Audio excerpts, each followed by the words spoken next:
तू धैर्याची अससी मूर्ती, माझे वहिनी माझी स्फूर्ती, रामसेवा व्रताची पूर्ती, ब्रिद तुझे आधीच।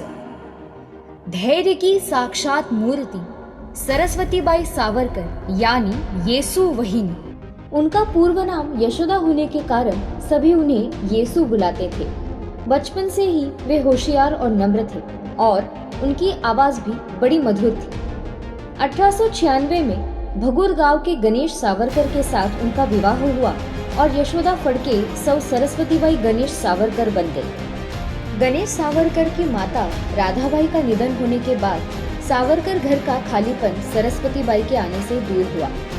तात्याराव और बाळराव को मातृत्व की कमी कभी महसूस होने नहीं दी और येसु वहिनी से मातृतुल्य येसु वहिनी बन गई।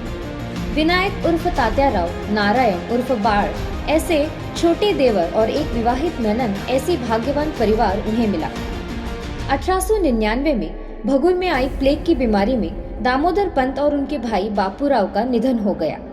1 जनवरी 1900 में विनायकराव सावरकर ने नासिक में राष्ट्रभक्त समूह इस सशस्त्र क्रांतिकारी गुप्त संगठन की स्थापना की, जो आगे चलकर मित्र मेला में रूपांतरित हुआ। इस संस्था के सभासद देशभक्ति, स्वातंत्र्य जैसे विषयों का जनमानस में प्रचार प्रसार करते थे। बाजी प्रभु देशपांडे के पोवाड़े, देशभक्ति गीत ये सभी सभा सदस्य सादर करते थे और अपने परिवार की महिलाओं को भी सुनाते थे। येसु वहिनी की स्मरण शक्ति अच्छी थी, इसीलिए उन्हें उस काल की गजगौरियाँ याद रहती थी। गजगौरी बोलते समय वे कहानियों का वर्णन, छंदों की मंजुल भी बताती थी और सभी सुनने वाले मंत्रमुग्ध हो जाते थे। विनायक राव अनेक आर्य पोवाड़ों की रचना करते थे और येसु वहिनी को पढ़ाते और सुनाते थे। अपने घर का काम निपटाकर येसु वहिनी बाकी महिलाओं को भी ओव्या पोवाड़े सिखाती थी। सावरकर परिवार के देशभक्ति प्रेम को देखकर येसु वहिनी पर भी इसका प्रभाव पड़ा और क्रांतिकारियों की पत्नियों ने भी किसी संगठन में कार्य करना चाहिए, ऐसी कल्पना से विनायक राव और गणेश राव की मदद से आत्मनिष्ठ युवती समाज संस्था की स्थापना की, जिसका उद्देश्य महिलाओं में स्वदेशी और क्रांति कार्य में पुरुषों को प्रोत्साहन देना था। 1901 में तात्याराव का विवाह हुआ और आत्मनिष्ठ युवती समाज को यमुनाबाई सावरकर के रूप में एक अच्छी कार्यकर्ता मिली। इस संस्था में बाल गंगाधर तिलक की केसरी साप्ताहिक में अंग्रेजों सरकार के अन्यायपूर्ण शासन पर लेख पढ़ाते थे। इस संस्था के माध्यम से महिलाओं में राजनीतिक स्थिति का ज्ञान कराने तथा राष्ट्रीय दृष्टिकोण उत्पन्न करने का उद्देश्य से कार्य किया जाता था। इस संगठन में 100 से 150 महिलाएं सदस्य थी और सदस्य बनते समय प्रत्येक महिला को मातृभूमि के प्रति और युद्ध के माध्यम से आजादी के लिए अपनी निष्ठा जागृत करने की शपथ लेनी होती थी। लोकमान्य तिलक की पत्नी सत्यभामाबाई तिलक ने भी इस संगठन में सहयोग किया। इस संस्था के लिए येसु वहिनी अपना सब कुछ त्याग कर महिलाओं को आंदोलन का महत्व, स्वदेशी प्रचार के बारे में बताती थी। वे हमेशा दूसरों के लिए उपयोगी रहना, दुख दर्द सहना, यह प्रोत्साहन बनाए रखती थी। आने वाले समय में क्रांतिकारियों का आना जाना बढ़ गया।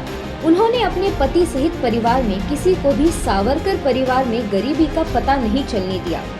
8 जून 1909 में बाबाराव को आजीवन कारावास की सजा सुनाई गई और पुलिस द्वारा घर की तलाशी ली जाने लगी। येसुबाई ने मौके का फायदा उठाया और मुंबई में एक भरोसेमंद क्रांतिकारी को कोठूर भेजा और बर्वे के घर में कुछ बमों को नष्ट करने का काम सौंपा। बाबाराव और तात्याराव को कालापानी सजा होने के बाद येसु वहिनी बेसहारा हो गई, लेकिन दृढ़ रहकर उन्होंने बाकी महिलाओं की हिम्मत बंधाई और आजादी के देशभक्त गीत गाए। आइए जानते हैं येसु वहिनी के कुछ अहम कार्य। स्वदेशी व्रत। 1905 में स्वदेशी आंदोलन से प्रेरित होकर येसुबाई ने स्वदेशी व्रत अपनाया। चूड़ियों का कांच विदेश से आने के कारण उन्होंने कांच की चूड़ियां पहनने के बजाय रस्सी में काले मोतियों से बनी चूड़ियां पहनना शुरू कर दिया। उस समय चीनी भी विदेश से आती थी, इसलिए उन्होंने चीनी खाना बंद कर दिया। आत्मनिष्ठा युवती संघ। क्रांतिकारी संगठन मित्र मेला के अधिकांश सदस्यों को देशद्रोह के आरोप में गिरफ्तार कर लिया गया था और इससे इन सभी क्रांतिकारियों की पत्नियों और बच्चों के लिए मुश्किल स्थिति पैदा हो गई। लेकिन इस कठिन समय में बलिदानी युवा टीम की ओर से ऐसी कई महिलाओं को हिम्मत दी गई। टीम हर शुक्रवार को मिलती थी, अखबारों की सुर्खियां पढ़ी गई और चर्चा की गई और स्वदेशी व्रत को गांव-गांव तक फैलाने का प्रयास किया गया। येसु वहिनी के वात्सल्यपूर्ण स्वभाव का एक उदाहरण मतलब नासिक षड्यंत्र के आरोप में जब युवा क्रांतिकारी सखाराम पंत गोरे को गिरफ्तार कर दिया, तब उनकी पत्नी जानकीबाई गोरे को समाज में अस्वीकारने के बावजूद येसु वहिनी ने उन्हें अपने घर में आश्रय दिया। वे स्तब्ध मन से विचार करते हुए कवि गोविंद की पंक्ति संकति रक्षा ममकंत कंत गुनगुनाती थी। बाबाराव के निधन से दुखी होकर उनका शरीर ज्वरग्रस्त हो गया और सूजने लगा। नारायण राव ने ब्रिटिश सरकार से पत्र व्यवहार कर कई बार मुलाकात करने की कोशिश की, लेकिन हर बार नाकामयाब रहे। यह देखकर येसुबाई की तबीयत और बिगड़ने लगी। 5 फरवरी 1919 का वह वसंत पंचमी का दिन, जब येसु वहिनी ने अपने आखिरी सांसों को इस देश के प्रति त्याग दिया। जयासी तुवा प्रतिपाळिले मातेचे स्मरण होवू न दिले। श्रीमती वहिनी वत्सले बंधू तुझा तो अन तुझ मी,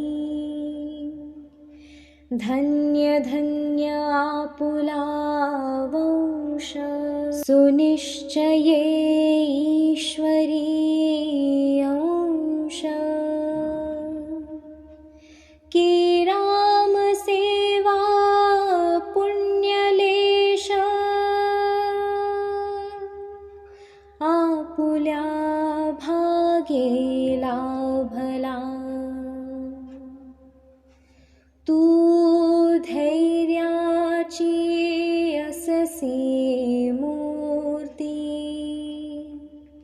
माझे वहिनी माझी स्फूर्ती। राम से